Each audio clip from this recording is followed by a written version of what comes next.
distribution utilities are constantly working towards improving power quality and end-user supply reliability by deploying new and emerging technologies.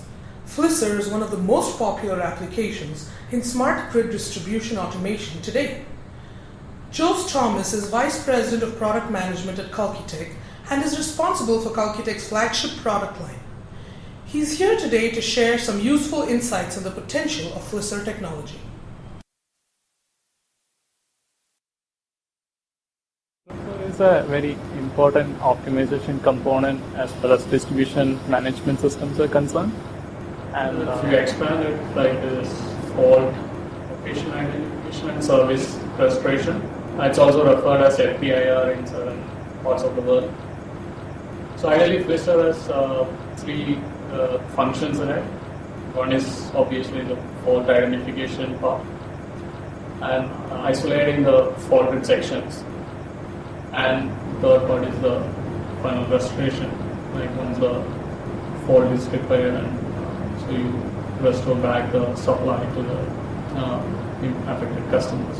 So ideally, Flisser is a component which really helps a lot on outage management, wherein it can considerably bring down the outage time and improve customer satisfaction. And the other one is to really bring back some lost revenues to the utilities.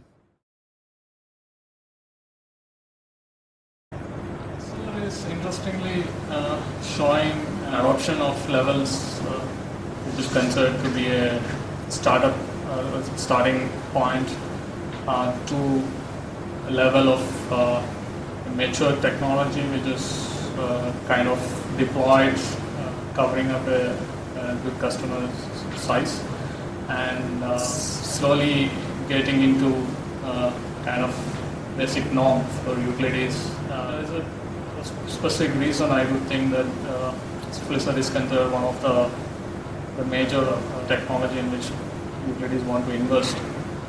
It's because of very clearly the return on investment that it's very evident.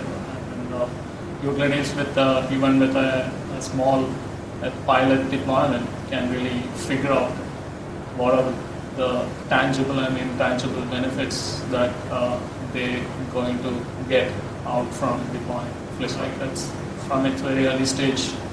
It has been really mature in terms of technology and in terms of what is capable of, and in a way like the advancements that has happened in the smart grid space in terms of the last mile communication has really helped a lot in terms of reporting the faults as quick as possible and with the kind of using kind of existing infrastructure which is set for reading other sensors and especially the smart meters improves the overall availability of communication.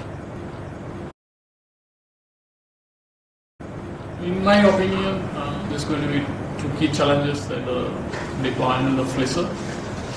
One is obviously the communication technology that is required in terms of reading from all this fault passage indicators and then bringing that data to a Flisser control logic. So obviously there are multiple options out there and which one is the right option. There are various challenges in terms of powering of the sensors, whether it has to be battery powered or you can power it from the line.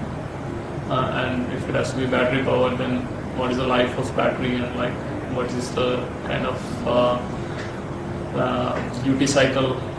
One of the major costs as far as Flisser deployment is concerned is the cost of replacing or servicing the batteries that are deployed as part of the FPIs. Even though the batteries with just like 5-year or 10-year lifespan, but then there's a point at which this needs to be replaced. So some of the new technologies that really doesn't use battery at all. It's kind of driving Flisser to different level, and where the fault passage indicator, which traditionally used to capture only the fault passage status, but now has become more of a intelligent sensor, which can capture the different line parameters, and so hence the data collected from the fault passage indicators can be used for a lot of other applications, like for example for dynamic line rating. The second obvious challenge is in terms of the switching points. So most of the switching points in a traditional distribution network is not automated, or in terms of it is capable of performing switching functions remotely. Kalkitech plays a role both as an communication technology player as well as an automation technology player. And as far as the automation technology is concerned, like Kalkitech's SYNC21 series, 2100 series products can go to the switching points or the sectionalizers, auto reclosures, and ring main units, and can be used to perform switching functions. And the SYNC3000, which is the substation controller, can really act as a Flisser controller, which helps an operator to see the faulted sections, and also can perform the isolation as well as restoration functions from it. The WebHMI, which is integrated with the SYNC3000 controller, helps a lot to operators to see the faults and to perform the switching operations. And definitely the SYNC4000, which is the front-end processor, which helps to connect the overall the switching nodes, the RTUs, to distribution management systems, so it can collect the data from both FPIs as well as RTUs, and also can perform the control actions back to RTU devices. As far as the communication technology part is concerned, all our products are integrated with the both RF as well as cellular modems. The RF modems will typically help to talk directly to the FPI devices which are installed on the overhead lines or the underground cables. We have the cellular devices with cellular modems which are also integrated to the RTUs, which helps to talk to the remote control center.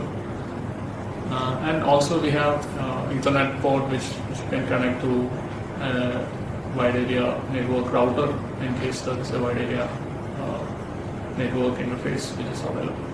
So ideally Kalkitech plays both the roles in terms of bringing both automation and communication technologies together, which is very critical for a Flisser kind of application.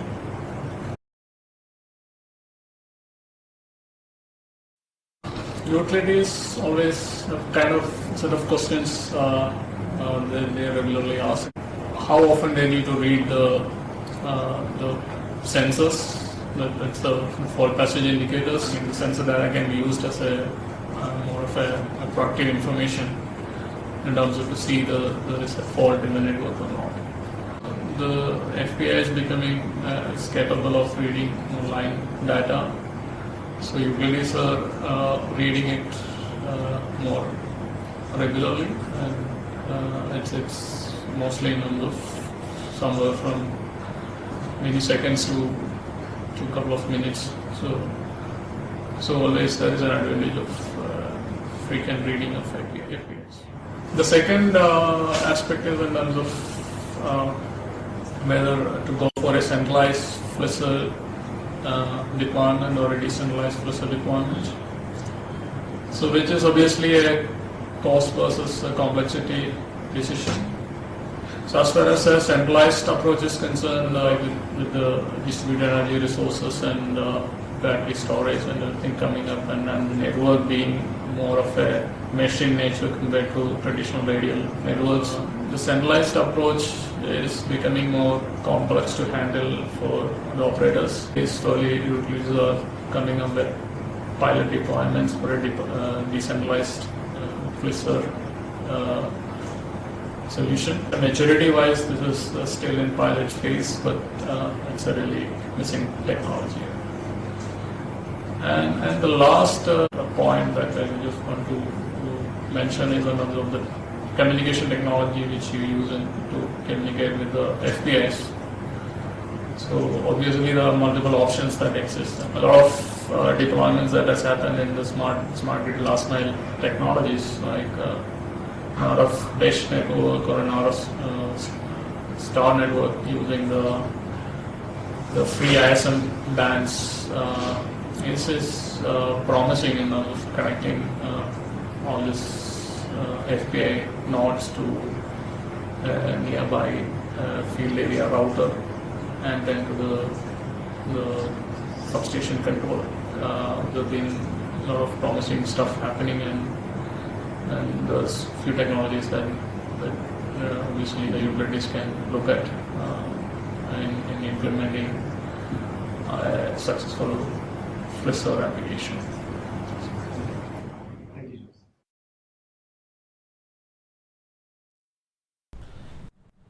In a power outage, restoration time becomes the most imperative issue from a customer's perspective. When a permanent fault occurs, customers who normally would be without power for an hour or longer during the repair or restoration process will have their power restored in less than 5 minutes thanks to Flisser. Thank you, Jose, for sharing such valuable insights into Flisser technology. For more